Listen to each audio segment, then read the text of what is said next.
Hey, what's up, everybody? I want to welcome you to another episode of the Dreamers Pro Daily Recap, where we give you a recap of all of the hot topics that we covered that day. You can catch them in their long format and also catch it fully streaming for free on Apple Podcasts.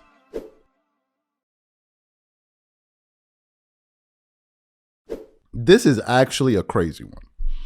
As you guys know, the Lakers and the Nuggets played just 2 days ago, and the Nuggets beat the living hell out of the Lakers.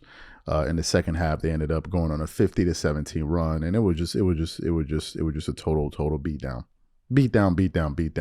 And one of the stories going into the game was, of course, Russell Westbrook. As you guys know, Russell Westbrook was a former Laker 2 years ago. Going into that trade, or after the trade, rather, going into that season, there was a lot of excitement. There were people twerking it up all over the place, pouring honey all over the table, talking about, oh man, Lakers look like they can win. Even the odds makers were saying that the Lakers had the third best chance to win the NBA title, and certainly the best odds to come out of the Western Conference. So there was a lot of twerkation taking place. A lot of twerkation. People were twerking everywhere. Doors were shaking, tables were moving. It was just crazy, right? But as soon as the season commenced, after the first 20 games, the Lakers had about a 500 record, and then that's when people began to realize that, look, this thing may not be what we thought it was going to be, and it became painfully evident to the people that thought it was going to be a great season that Russell Westbrook on the Lakers with LeBron James just wasn't going to work, and it didn't work. Now, he had good numbers, but they didn't get the results that they were looking to achieve, and they didn't even make the play-in that year. It was just a total disaster. The following season, it was just more Russell Westbrook blame, because that's what they did all the season before that. And you had shows like Undisputed constantly trashing him. You had Laker fans trashing him. It was just really, really painful to see what Russell Westbrook went through. You saw his wife had to get involved at a certain point. So it was really bad, right? It was really bad. There were some stories even when his family attended the games, things people were saying to the. It was just a total mess. So after the situation deteriorated there, he got, I think, traded to the Jazz, and he got bought out, went to the Clippers. Spent a year and there, a year, 2 years there. And ultimately, he ended up landing with the Denver Nuggets with Nikola Jokic, Jamal Murray, and those guys, Aaron Gordon, and those guys. And prior to him getting there, we were hearing that Nikola Jokic really, really wanted him on the team, right? And it flies in the face of what we've been hearing about Russell Westbrook in the media for the previous few years. Oh, he's a locker room cancer. He's a vampire. All of these different things. But then Nikola Jokic wants him on the team. So Russell Westbrook joined the Denver Nuggets, and he's been having a stellar season. And I'm sure a lot of people marked it on their calendar the day he returned to go play the Lakers back in Crypto or Staples Center, whatever the hell they call it now these days. So he was there early in the game. You saw him dancing, doing his thing. And he checks into the game, and he's doing his thing, right? Putting up numbers, just doing his thing. So what happened? Yesterday, a bunch of videos started going viral of Russell Westbrook basically just verbally destroying the Lakers, LeBron, and Anthony Davis, and just basically going off on them. I'm like, man, this is a pretty interesting show. So we don't own the rights to this footage, but we want to play some stills for you guys, and we want you guys to look at some of the stills and some of the captions of what Russell Westbrook is saying to the team, to Anthony Davis and those guys. So I want to play that for you now, and then we're going to come back and continue on the show. Take a look at some of this here. It was so hot.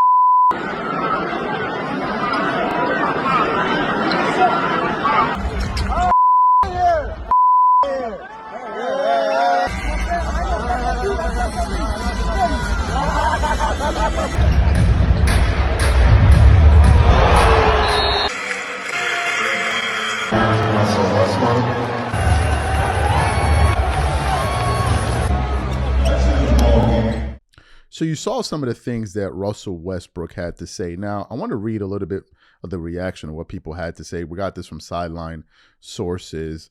Let's read what some people said. One person said, that don't sound malicious. Sounds like two OG friends who talking smack when they don't get a chance to. Yeah, I disagree. Another person said, I love watching LeBron James lose. Another person said, yeah, Anthony Davis putting up 40 and 20 next time they play at Denver. That ain't gonna happen. Another person said, I love it. Another person said, this guy catches everything. Another person says, love to see it. Another person said, I love Russ. Another person said, love Russ. One other guy said, Westbrook took that personal, excuse me. And people just kept on chiming in and giving their thoughts and opinions on it. What are my thoughts on this?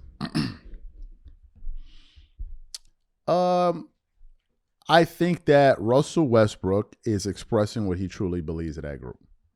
And I think it goes beyond some of the things that we know. I think a lot of it has to do with the way these guys did not support him in terms of when the media was bashing him. He got no public support whatsoever from none of his teammates. And when the situation went bad, you saw videos out there of Russell Westbrook trying to kind of encourage LeBron and AD, and they looked to just kind of be like ignoring him. You could tell that they thought he was the problem. But that's just really the nature of the Lakers these days. They're always going to have somebody that they're going to blame. You know, it was Russell Westbrook. He wasn't the guy. Then they got rid of the coach. Frank Vogel wasn't the guy. Then they got Darvin Ham. That you could see footage out there of the players tuning out Darvin Ham. Oh, Darvin Ham is the problem. They moved. It's just the nature of those guys. They are just born to point fingers at other players. Right? And I think that is something that Russell Westbrook saw through. Why Russell Westbrook wanted to play with LeBron and these guys, I don't know. It's like nobody reads the room. Nobody looks at history and sees what happens to teammates of LeBron when things just don't go well. They always get destroyed. But the irony in the media is that LeBron always makes his teammates better. That's just the irony in all of it. The irony is they say LeBron makes his teammates better, but whenever he doesn't win, all of their reputations get destroyed. Destroyed. Russell Westbrook being on the Lakers actually cost him money. When he went to the Lakers, he was getting paid max dollars. Max dollars. Now go look up the type of money that Russell Westbrook could command in an NBA market. That all came as a result of playing with LeBron and these guys. So he really made him better to the point where he was costing him tens of millions of dollars per annum playing with them. It is that bad. It is that bad. But nevertheless, you had people up there twerking it up. Oh, it's Russell Westbrook, Look at what he's doing now. Just last night, albeit in a loss, he had 24 points in the fourth quarter against, I think, the Knicks. Against the Knicks. And ever since he left the Lakers, people have been speaking positive of him in every destination. They loved him on the Clippers. All of the star players loved him. Now he's on the Denver Nuggets. They love him. So the Lakers are the only I heard before he even left Washington, they were begging him not to leave. But the moment he got to the Lakers, all of a sudden he became this cancer. He became this cancer, right? So to me, I think that's one of the reasons you see so many people rooting for Russ, and that's one of the reasons he called him a bunch of soft ass. You know what he called him? He's like, y'all soft, like Sherman.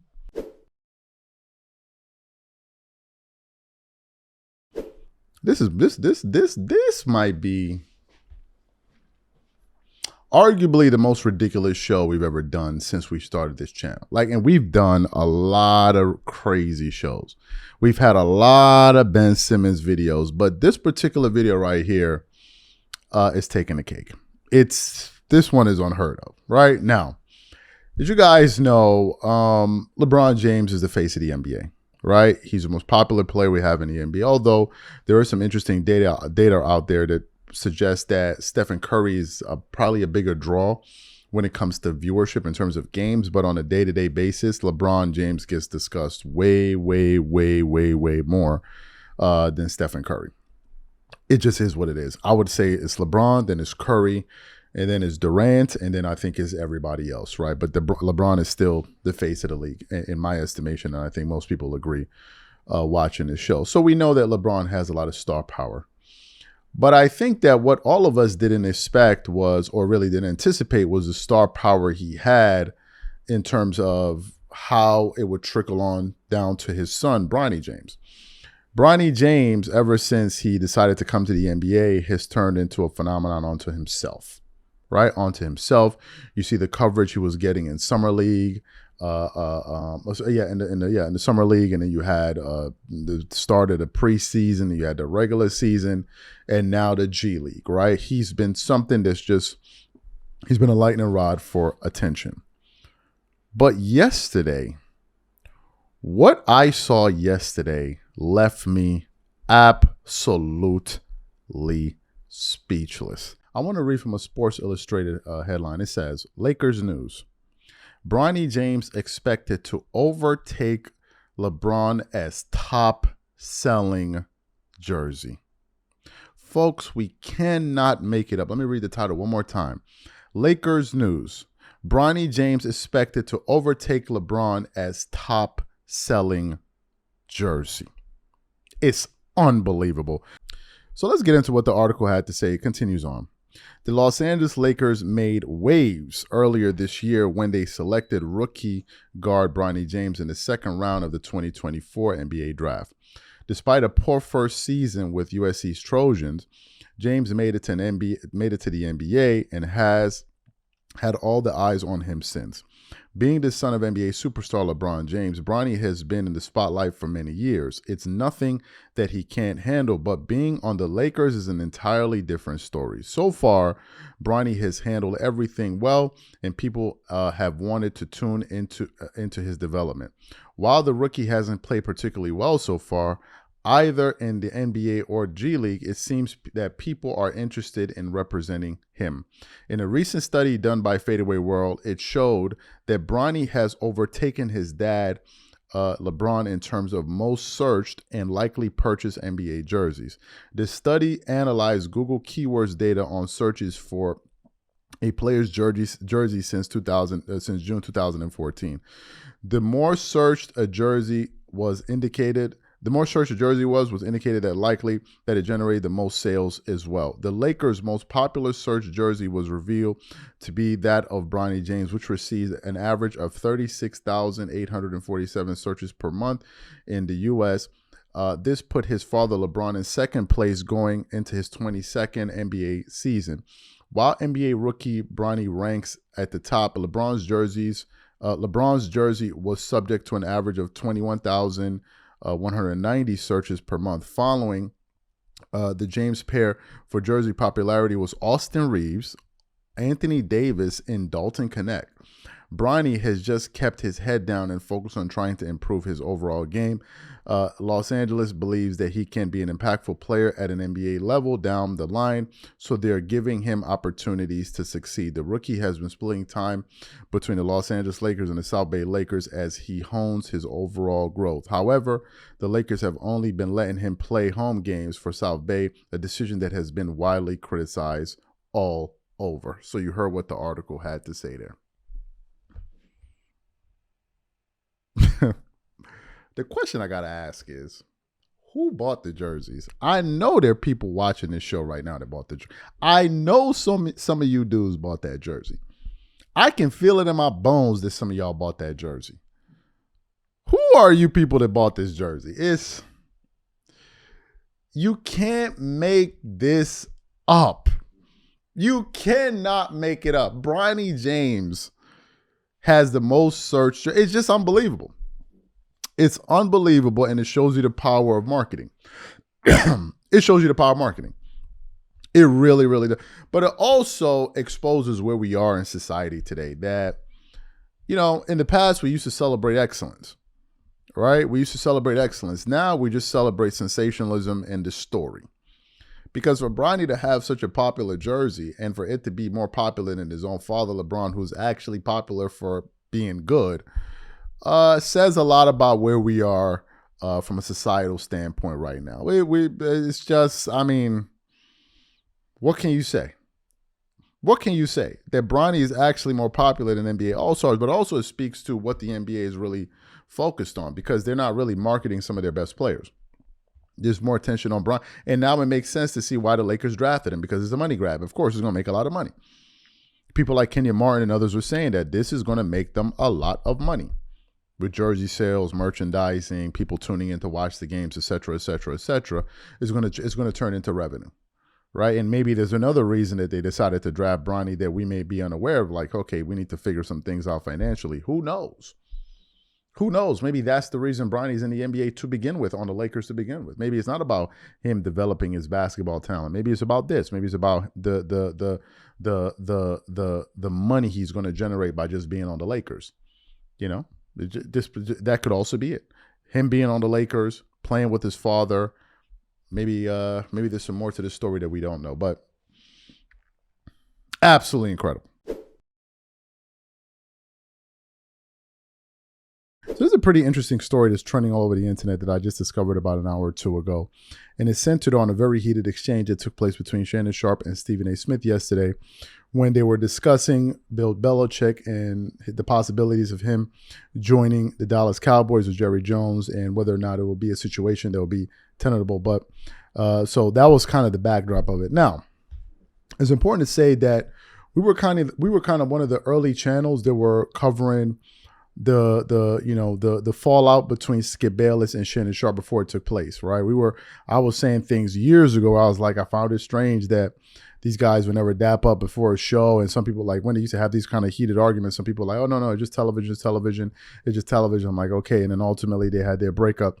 So I was talking about that for quite some time. And so y'all know that when Shannon left Undisputed last year, he ultimately joined forces with Stephen A. Smith on ESPN First Take.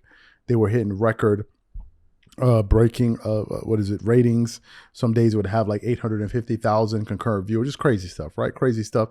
And they've been on a pretty good run so far. Shannon Sharpe had a mega year to start this year, 2024, with the Cat Williams interview. So both of these gentlemen are doing well. We're hearing that Stephen A. Smith, I guess, is getting close to re-signing with ESPN for reported $120 million package. I guess we have to wait and see. So these guys are doing very well for themselves, right? So when this story was referred to me, it was a bit surprising. It was a bit surprising because Shannon Sharpe and Stephen A. Smith seem to have been doing very well. So when I heard the story, I started to search on it. If you go online, you just search, Shannon Sharpe news, you can see people talking about it. Stephen A. Smith is trending after heated exchange with Shannon Sharpe. Another website, Stephen A. Smith pushes Shannon Sharpe to his limit in heated debate. Stephen A. Smith and Shannon Sharpe really went at it, and just a bunch of different articles talking about it. So I decided to watch myself to see what took place between these two gentlemen. And it got very, very, very, very spicy. And you could see that Shannon Sharpe at one point was getting tired of the hypothetical scenarios that Stephen A. Smith was proposing. So what we want to do now is want to play this exchange for you guys. I want you guys to listen to it carefully, and then want to come back and react to it. Take a listen to that there. I'm a reporter. You played for Bill Belichick. But I must throw this question out to you, Ted. Okay. You trying to tell me, what if Bill Belichick looked at Jerry Jones with a smile on his face? What if he said, that's the man that's going to do all the talking, so I don't have to. I don't have to say anything. I get to just coach this team. That is, listen, Shannon, you can shake your head all you want to. Here's my thinking. If you're Bill Belichick, now certainly, I'm not talking about the GM Bill Belichick. We all know that. I'm talking about the coach. I'm not talking just about the Jerry Jones that we've seen. I'm talking about the Jerry Jones who's staring his own mortality in the face, and you got a team that's looked like trash for most of the season, okay? And you know what I'm saying? I mean, that swan song is approaching. And I'm thinking along the lines of, when we talk about distractions, it's not like the players can sit up there and play like garbage, but Jerry Jones is going to still take care of you. It's one of those situations where, yeah, Jerry Jones can be a distraction and can be a headache because he always has something to say on talk radio, post-game locker room, and all of this other stuff. But the flip side is the level of accountability that you have to have on a day-to-day basis is ultimately decided by somebody the caliber of a Bill Belichick. I'm saying that he will get those players to perform. It might be a headache for him with Jerry, and that's not going to work long term. But in terms of the guys out there on the field, they know who they got to look at and who they got to answer to when it comes to their performance. Can I ask you a question? Because you're trying to run out the clock. I get you. You made your point. You're trying to run out the clock. Do you like coming to work and having a headache every day you come to work? Excuse me? Stephen A., do you like coming to your job every day and having a headache? See, you talking about what you think you know. One voice, one sound. When you tried to win championships, you have one voice, one sound resonating. And you and I both know Bill Belichick is a bigger draw than Jerry Jones. That's why he has coaches that he can overshadow. He couldn't overshadow Jimmy. He couldn't overshadow Bill Parcells. He can't overshadow because those guys won before him. Your argument goes right out the window when you mention championship and the Cowboys. Now you know more football. Go ahead. Okay. Hold on. Come on, Shannon. I never said I know more football than you. Stop that. I've never said that. Teddy and I are trying to tell you, we're speaking from firsthand knowledge about guys with this type of personality. I get it. You love Jerry. There's a lot to love about it. But Teddy, can you please explain to this man, when you're trying to win championships, you need one voice talking for everybody. Not Jerry talking, not Bill talking, and then the coach, because they know this. Jerry is going to take care of the players because he's going to overshadow Bill's authority. And I can just imagine Bill saying to himself, I'm 72 years old, I'm too old for this, you know what? Because him going in there and having to deal with Jerry Jones. But there's one call that Bill would make, and that would be to Bill Parcells, who worked for Jerry Jones before, and that either endorsement or non-endorsement would mean the world to Belichick in terms of what Parcells thought of that experience, what he really thought of that experience when he coached under Jerry Jones. The only thing that I wanted to say was this. First of all, a couple of things. Number one, I've never said that I know more football than any football player. Don't put that on me. I've never said that. Not one time, ever. A matter of fact, I religiously say that I learned my football from you guys. So I didn't deserve that, Shannon. That's number one. Number two, I'm not talking championship. I'm saying the Dallas Cowboys have stunk something to get them back. Now, you might sit up there. Dallas ain't nowhere near damn championship. So I'm saying to you, I'm looking at them, anything to get them back to respectability. That's all I was talking about. But they're saying because that's how bad they've been. No, but there's not a unified voice. This is the Cowboys. The standard is Super Bowls. It's not about respectability. If you bring Bill Belichick in, all you're trying to do is get respectable? Hey, so Shannon, if you bring Coach Belichick in, when has the Cowboys been when have the Cowboys been standard for Super Bowl according to me? You know I laugh at it all the time. 29 years and counting. Yes. That's my point. But here's the thing, Stephen A. When they brought Coach Parcells in, because he's a Super Bowl caliber coach, he's won Super Bowls, he knows what it takes. If you bring Bill Belichick in, you're not trying to be respectable. You're trying to win a championship. 100%. And what has Jerry Jones religiously done? He's undermined every head coach's authority since Jimmy. He did it with Bill Parcells. Coach Parcells did not want T.O. What happened, Stephen A.? Who wanted Terrell Owens? Terrell Owens was signed because Jerry wanted him. Coach Belichick is going to be very, very hard. All I'm saying is this. I know you know football. You've talked to a lot of players, a lot of coaches, and a lot of owners. But I'm saying, I've been around Mike Shanahan. It's very, very hard when you've been king to all of a sudden you no longer have that type of power, and there is somebody that usurps you and undermines your authority to run and regulate your team. That's what Jerry Jones has religiously done, Stephen A. This is not something I'm breaking news to you. You know it. Yeah. So you heard the exchange between these two gentlemen. Got pretty heated there towards the tail end of that soundbite. What are my thoughts on this? First of all, I don't think this is going to lead to any breakup between Shannon Sharpe and Stephen A. Smith the way it did with Skip Bayless and Shannon Sharpe. Shannon Sharpe and Stephen A. Smith seem to have a real good rapport. They travel to a lot of events together. They seem to be quite friendly with one another. It seems that there's a lot of mutual respect there. And at the time Shannon came to Undisputed, he's at a different position now than he was then. He wasn't the star that he was when he first joined Undisputed. So Shannon is coming in with a lot of firepower. And the rating said so when he came in. He has the biggest interview out there. I don't know if the Joe Rogan, Donald Trump interview eclipsed his Cat Williams interview. So Shannon has a lot of gravitas that comes with him. So I don't see it being a situation where how Skip was kind of basically sunning Shannon Sharpe from time to time. So that's the first thing. The second thing, I don't think this is going to cause any breakup or anything like that. What I think, however, is it exposes something that's kind of trending within the sports space, which is all too often you see athletes calling out journalists on their own show, basically saying, you don't know what the hell you're talking about. You don't know what the hell you're talking about. And we've seen this happen before on ESPN First Take. Look no further than J.J. Redick and Stephen A. Smith. There's so many times where J.J. Redick told Stephen A. Smith to his face on TV and it got awkward. You don't know what the hell you're talking about. And basically pulled the I played the sport card on him, and then Stephen A. Smith had to run away and tuck his tail in the bush and run. The way he did similarly at the end of the clip where he said, "I would never say that I know more about you." You see that happening more now. And I think that has to do with the advent of athletes having their own podcasts and their own shows. So you're going to see that now they have a platform to be able to push back. And when they're on the same platform with these guys, they can tell them, hey, look, you don't understand this thing the way that I do. And Shannon Sharpe said it. He said, so you know more football than me now, right? So I think Stephen A. Smith was caught off guard by that. You can even heard when he said that was an unfair shot at me. You could see that he was genuinely caught off guard. But I think it's the new reality out there. It's the new norm now. When you have these shows, when you have athletes coming on the show and you're talking about their sport, it's not like I said you're talking about basketball with Shannon Sharpe. You're talking about football with this guy. And he pretty much pulled the card of, I know what the hell I'm talking about, bro, so just take a back seat. Also, you can see that Shannon Sharpe genuinely got frustrated with him. And Shannon, look, to be on that show, you have to be a bit more restrained.